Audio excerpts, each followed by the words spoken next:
Biodegradable waste किसी भी organic material को कहते हैं जिन्हें कि प्राकृतिक तौर से माइक्रो ऑर्गेनिज्म के द्वारा जैसे कि बैक्टीरिया और फंजाई के द्वारा सिंपलर सब्सटेंस में तोड़ा जाता है। इस प्रोसेस को बायोडिग्रेडेशन कहते हैं और जिस सब्सटेंस को तोड़ा जाता है और उसके बाद जो सब्सटेंस आता है तोड़ने के बाद वो होते हैं वाटर, कार्बन डाइऑक्साइड, मीथेन और simple organic molecule. Biodegradable waste environment friendly होता है क्योंकि ये डिकम्पोज होता है, ये विघटित होता है और जितने भी न्यूट्रिएंट्स होते हैं वो सॉइल को वापस कर देता है। इस तरह से ये नेचुरल इकोसिस्टम को सपोर्ट करता है। इसके कुछ की पॉइंट्स ऐसे हैं। इसके एग्जांपल की बात करें तो फूड स्क्रैप यानी सब्जी के छिलके, फूड स्क्रैप में यानी खाद्य अपशिष्ट, तो खाद्य अपशिष्ट तो किसमें आ जाएगा, सब्जी के छिलके, फलों के टुकड़े, बचे हुए पदार्थ। फिर है गार्डन वेस्ट, इसमें आ जाएगा ग्रास क्लिपलिंग यानी घास की कतरन, पत्तियाँ, शाखाएँ। फिर है पेपर प्रोडक्ट्स में newspaper, cardboard, tissue paper. Would की अगर बात करें तो इसमें हो जाएगा अनट्रीटेड वुड, सावडस्ट।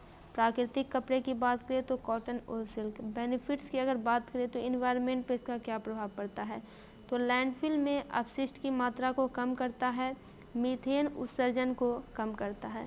फिर है सॉइल फर्टिलिटी यानी खाद में परिवर्तित हो जाता है जो मिट्टी को समृद्ध करता है, पौधों के विकास के लिए आवश्यक पोषक तत्व प्रदान करता है। सस्टेनेबिलिटी की बात करें तो जैविक सामग्री के पुनर्चक्रण को बढ़ावा देता है और संधारणीय अपशिष्ट प्रबंधन प्रथाओं का समर्थन करता है। फिर है कंपोस्टिंग यानी खाद बनाना, तो होम कंपोस्टिंग यानी घर पर खाद बनाना, तो व्यक्ति रसोई और बगीचे के कचरे को पोषक तत्वों से भरपूर खाद में बदलने के लिए खाद के ढेर या डिब्बे बना सकते हैं। फिर है इंडस्ट्रियल कंपोस्टिंग, तो बड़े पैमाने पर खाद बनाने वाली सुविधाएं नगर पालिकाओं से बायोडिग्रेडेबल कचरे को संसाधित करती हैं जिससे लैंडफिल में जैविक कचरे की मात्रा कम हो जाती है। चौथा है चुनौतियाँ, तो सेपरेशन एंड कलेक्शन यानी प्रभावी खाद बनाने के लिए बायोडिग्रेडेबल और नॉन बायोडिग्रेडेबल कचरे का उचित पृथक्करण आवश्यक है। फिर है टाइम एंड कंडीशन, तो बायोडिग्रेडेशन में समय लग सकता है और इसके लिए पर्याप्त नमी, तापमान, ऑक्सीजन के स्तर जैसी विशिष्ट स्थितियों की आवश्यकता होती है।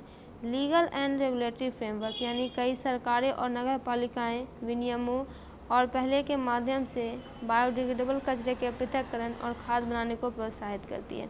कंक्लूजन की बात करें तो बायोडिग्रेडेबल वेस्ट एक बहुत ही इम्पॉर्टेंट रोल निभाते हैं सस्टेनेबल वेस्ट मैनेजमेंट में और इन्वायरमेंट को बचाने में। ठीक से मैनेज करके